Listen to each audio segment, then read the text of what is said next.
Hi friends, welcome to Poornima Kannada blog channel. ಇವತ್ತು ನಾನು ನಿಮಗೆ ಸಿಂಪಲ್ಲಾಗಿ ಹಾಗಲಕಾಯಿ ಪಲ್ಯ ಕಾಯಿ ಹಾಕದಿರಾಗೆ ಹೇಗೆ ಮಾಡೋದು ಅಂದ್ಬಿಟ್ಟು ತೋರಿಸ್ಕೊಡ್ತಾ ಇದ್ದೀನಿ. ಸೊ ಅದಕ್ಕೆ ಮೊದಲನೇದಾಗಿ ನಮಗೆ ಬೇಕಾಗಿರೋದು ಹಾಗಲಕಾಯಿ. ಅದನ್ನು ನೋಡಿ ಇಲ್ಲಿ ತೋರಿಸ್ತಾ ಇದ್ದೀನಲ್ವ, ನಿಮಗೆ ಎಷ್ಟು ಕ್ವಾಂಟಿಟಿಲಿ ಬೇಕಾದರೂ ತೊಗೋಬೋದು. ಮೊದಲು ಅದನ್ನು ಚೆನ್ನಾಗಿ 2 ಭಾಗ ಮಾಡಿಕೊಂಡು ಅದರೊಳಗಡೆ ಇರೋ ಬೀಜನೆಲ್ಲ ತೆಗಿಬೇಕು. ನೀವು ಎಳೆದನ್ನ ಯೂಸ್ ಮಾಡ್ತಾ ಇದ್ದೀರಾ ಅಂತ ಅಂದರೆ ಇಟ್ಸ್ ಓಕೆ, ಅದು ಏನಾಗಲ್ಲ, ಅದಷ್ಟು ಕೈ ಬರಲ್ಲ. ಸೊ ನೀವು ಬಲ್ತಿರೋದು ಯೂಸ್ ಮಾಡ್ತಾ ಇದ್ದೀನಿ ಅಂದರೆ ಅದರೊಳಗಿರೋ ಬೀಜನೆಲ್ಲ ತೆಗೆದ್ಬಿಟ್ಟು ಅದನ್ನು ಚಿಕ್ಕ ಚಿಕ್ಕದಾಗಿ ಕಟ್ ಮಾಡ್ಕೋಬೋದು. ನಿಮಗೆ ಬೇಕಿಲ್ಲ, ನಮಗೆ ದೊಡ್ಡದಾಗೆ ಬೇಕು ಅಂದರೆ ನೀವು ಹಾಗೆ ಕೂಡ ರೌಂಡ್ ಶೇಪಲ್ಲಿ ಕಟ್ ಮಾಡ್ಕೋಬೋದು. ಸೊ ನಾನು ಇಲ್ಲಿ ಕಟ್ ಮಾಡ್ಕೊಂಡು ಆಗಿದೆ, ನಾನು ಈ ಶೇಪಲ್ಲಿ ಕಟ್ ಮಾಡ್ಕೊಂಡಿದ್ದೀನಿ. ನಿಮಗೆ ಬೇಕಂದರೆ ಇನ್ನೂ ಚಿಕ್ಕದಾಗಿ ಕೂಡ ಕಟ್ ಮಾಡ್ಕೋಬೋದು. ಇದಕ್ಕೆ ನಾನು ಮೇನ್ ಬಂದುಬಿಟ್ಟು ಆಲೂಗೆಡ್ಡೆನ ತಗೋತಾ ಇದ್ದೀನಿ. ಆಲೂಗೆಡ್ಡೆಗೆ ಏನಕ್ಕಪ್ಪ ಹಾಕ್ತೀವಿ ಅಂತ ಅಂದರೆ ಅದು ಹಾಗಲಕಾಯಿ ರಸ ಏನು ಕೈ ಇರುತ್ತಲ್ವ ಅದನ್ನೆಲ್ಲ ಹೀರ್ಕೊಳ್ಳುತ್ತೆ, ಹಾಗಾಗಿ ಅದನ್ನು ಹಾಕ್ತಾಯಿದ್ದೀನಿ. ಸೊ ನೆಕ್ಸ್ಟ್ ಬಂದು 2 ಟೈಮ್ಸ್ ಇದನ್ನು ವಾಶ್ ಮಾಡಿ ನಾನು ಇದಕ್ಕೆ ಉಪ್ಪು ಹಾಕ್ಬಿಟ್ಟು ಚೆನ್ನಾಗಿ ಒಂದು 1/2 hour ನೆನೆಯಕ್ಕೆ ಬಿಟ್ಬಿಡಬೇಕು. ಅದು ಕಹಿ ರಸನೆಲ್ಲ ಹೀರ್ಕೊಳ್ಳುತ್ತೆ. ಅದಾದಮೇಲೆ ನಾವು ಇನ್ನೊಂದು ಸತಿ ಚೆನ್ನಾಗಿ ವಾಶ್ ಮಾಡಿ ಈ ಕಡೆ ಬಿಸಿ ನೀರು ಕಾಯಕ್ಕಿಟ್ಟಿದ್ದೆ. ಅದರೊಳಗಡೆ ನಾನು ಹಾಗಲಕಾಯಿ ಏನು ತೊಳೆದು ಇಟ್ಕೊಂಡಿರ್ತೀವಲ್ವ ಅದನ್ನು ಹಾಕ್ತಾಯಿದ್ದೀನಿ. ಅದಕ್ಕೆ ನೆಕ್ಸ್ಟ್ ಬಂದುಬಿಟ್ಟು ನಾನಿಲ್ಲಿ ಅರಿಶಿನ ಪುಡಿ ಮತ್ತು ಉಪ್ಪನ್ನ ಹಾಕ್ತಾಯಿದ್ದೀನಿ ಫ್ರೆಂಡ್ಸ್, ನೋಡ್ತಾ ಇರ್ಬೋದು ನೀವು.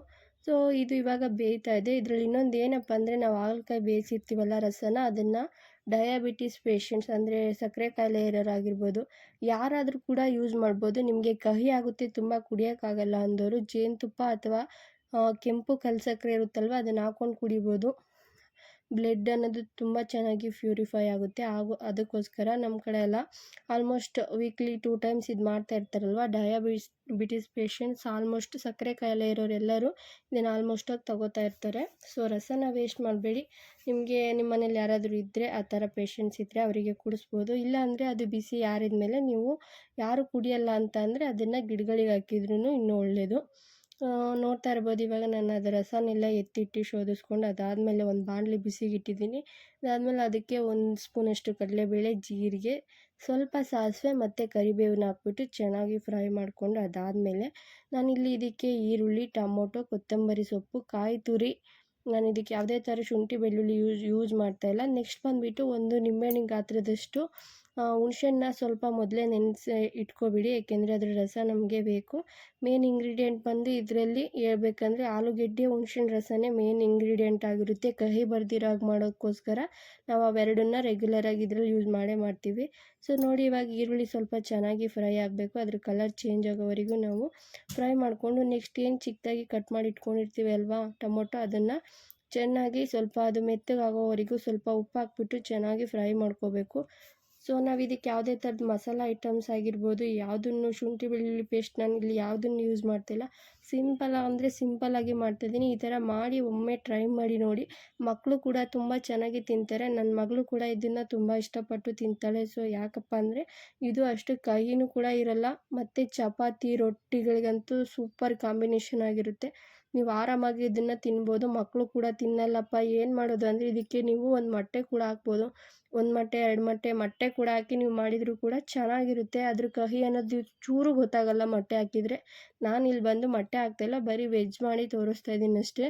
ಸೊ ನೋಡಿ, ಟೊಮೊಟೊ ಎಲ್ಲ ಚೆನ್ನಾಗಿ ಮೆತ್ತಗಾದ್ಮೇಲೆ ನಾನು ಇದಕ್ಕೆ ನೆಕ್ಸ್ಟ್ ಬಂದುಬಿಟ್ಟು ನಾವು ಏನನ್ನು ಹಾಗಲಕಾಯಿ ಶೋಧಿಸಿ ಇಟ್ಕೊಂಡಿರ್ತೀವಲ್ವ ಅದನ್ನು ಹಾಕ್ತಾಯಿದ್ದೀನಿ. ಇದು ಸ್ವಲ್ಪ ಚೆನ್ನಾಗಿ ಇದ್ರ ಜೊತೆ ಮಿಕ್ಸ್ ಆದಮೇಲೆ ನಾನು ನೆಕ್ಸ್ಟ್ ಹೇಳಿದೆ ಅಲ್ವಾ ನಿಮಗೆ, ನಾನು ನಿಂಬೆಹಣ್ಣು ರಸ ತೆಗೆದಿಟ್ಕೊಂಡಿದ್ದೀನಿ, ಹುಣಸೆಹಣ್ಣು ರಸ ತೆಗೆದಿಟ್ಕೊಂಡಿದ್ದೀನಿ ಅಂತ. ಅದಕ್ಕೆ ಅದ್ರ ಮುಂಚೆನೇ ನಾವು ಸಾಂಬಾರು ಪುಡಿ, ಖಾರದ ಪುಡಿ ಹಾಕ್ಬಿಟ್ಟು ಚೆನ್ನಾಗಿ ಮಿಕ್ಸ್ ಮಾಡಬೇಕು. ನಾನಿಲ್ಲಿ ಖಾರದ ಪುಡಿ, ಸಾಂಬಾರು ಪುಡಿ ಮನೆಯಲ್ಲೇ ಮಾಡಿರೋದನ್ನು ಯೂಸ್ ಮಾಡ್ತಾಯಿದ್ದೀನಿ.